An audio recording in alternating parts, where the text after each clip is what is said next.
Bagi teman-teman juga yang ada di YouTube, dukung channel-channel dakwah, terus subscribe. Bukan cuma channel saya, semua channel yang bermanfaat, semua channel dakwah yang baik. Dukung akhi dan ukhti. Baik teman-teman, ada satu pertanyaan. Ustaz, bagaimana kami memahami perbedaan antara taubat dengan istighfar? Bagaimana memahami ini? Istighfar adalah pengikraran permohonan maaf seseorang hamba kepada Tuhannya. Sama kalau kita salah di kantor, kita bilang maafin saya Pak misalnya. Atau tertulis, secara tertulis kita mengatakan saya telah melakukan kesalahan, saya mohon maaf gitu. Itu namanya istighfar kalau bahasa agama kita hubungan dengan Allah. Jadi pengikraran permohonan maaf. Kalau taubat, pengikraran untuk tidak mengulangi.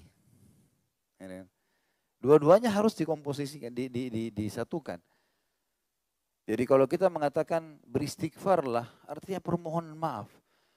Kita tahu tidak tahu kesalahan kita, istighfar saja. Gitu kan? Kita lagi jalan di jalan, terus ada orang yang melihat kita. Maaf ya, saya salah jalan ya. Maaf ya kalau saya salah jalan. Mungkin memang itu jalurnya kita keliru, misal. Tidak harus kita buat salah kalau kita beristighfar.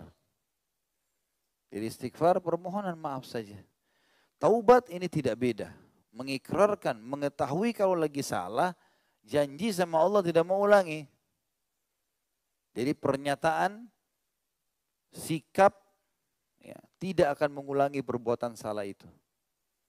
Nah, kalau kita tulis misalnya permohonan maaf, sekaligus kita nyatakan sikap di situ, kita gabungin keduanya berarti. Taubat maksudnya membersihkan diri dari segenap dosa dan maksiat, menyesali setiap dosa yang telah dilakukannya dan bertekad untuk tidak. Ya. Jadi di sini dia membersihkan diri dari segenap dosa dan maksiat, menyesali setiap dosa yang telah dilakukannya. Ini namanya istighfarnya. Dan bertekad untuk tidak mengulangi perbuatan dosa itu dalam sisa umurnya. Namanya taubatnya. Ya. Hal ini berdasarkan firman Allah Subhanahu wa taala dalam surah At-Tahrim ayat 8. A'udzu billahi minasyaitonir rajim. Ya ayyuhalladzina amanu tubu ilallahi taubatan nasuha. Taubatan nasuha asa rabbukum an yukaffira ankum sayyiatikum wa yudkhilakum jannatin tajri min tahtihal anhar. Al-ayah. Hai orang-orang beriman, bertaubatlah kalian. Ikrarkan dengan Allah tidak akan mengulangi dosa-dosa itu. Dengan taubat yang semurni-murninya. Jangan pura-pura. Tidak mau kembali, tidak mau kembali. Selesai. Apapun godaannya. Apalagi kalau cuma kata orang, kamu alim ya kamu berubah. Sudahlah, iya, tidak apa-apa. Sudah berapa kali saya nasihati. Apalagi kalau giuran-giuran yang lebih besar, tidak semua, tidak ada. Haram-haram. Walaupun saya harus mati. Semurni-murninya kata Allah, mudah-mudahan Rob kalian akan menutupi kesalahan-kesalahan kalian dan memasukkan ke dalam surga yang mengalir di bawahnya sungai-sungai. Ada sedikit sini perkataan para ulama teman-teman. Apa makna Rob kalian akan menutupi kesalahan-kesalahan kalian? Kenapa Allah bilang Allah membersihkan kesalahan-kesalahan? Kenapa Allah bilang menutupi? Apa makna menutupi teman-teman? Kalau ada tulisan di tembok ini, kita ingin ada bedanya.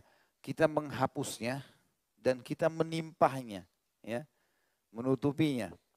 Tapi kalau dalam gambaran agama berbeda masalah menutupi, bukan hanya sekedar menyamarkan. Maksudnya diganti dosa itu menjadi pahala. Jadi posisinya tetap sama, waktunya tetap sama. Misalnya orang pernah berzina di umur 17 tahun, di posisi ini segala macam dosa. Dia memohon kepada Allah agar dosa itu bukan cuma dihapus, tapi diganti menjadi pahala. Dan Allah janjikan itu. Allah bisa menggantikan dosa-dosa kita menjadi pahala. Makanya Umar bin Khattab berkata radhiyallahu anhu, tapi ini tentu difahami secara positif ya. Beliau pernah duduk dengan beberapa temannya sambil berkata, saya adalah orang yang lebih banyak pahala dari kalian. Orang-orang sekitarnya berkata, di zaman khilafahnya beliau, bagaimana bisa Amir Mukminin? Jelaskan kepada kami, kok Anda mengaku lebih banyak pahala? Dia bilang, karena saya dulu di zaman jahiliyah, orang yang jahat. Banyak dosa. Gitu kan? Sekarang saya taubat. Dan Allah menjanjikan orang yang bertaubat, dosanya diganti menjadi pahala. Sementara kalian lahir dalam keadaan Islam. Sedikit dosanya. Gitu kan. Tapi saya bilang tadi, difahami secara positif. Jangan bilang sekarang saya dosa dulu, baru saya beramal soleh. Karena bisa saja antum pas buat dosa mati. Mana ada jaminannya? Tapi ini keberuntungan saja bagi orang-orang yang mungkin pernah berbuat kesalahan. Dan kemurahan marah, mungkin Allah gantikan, bukan mustahil.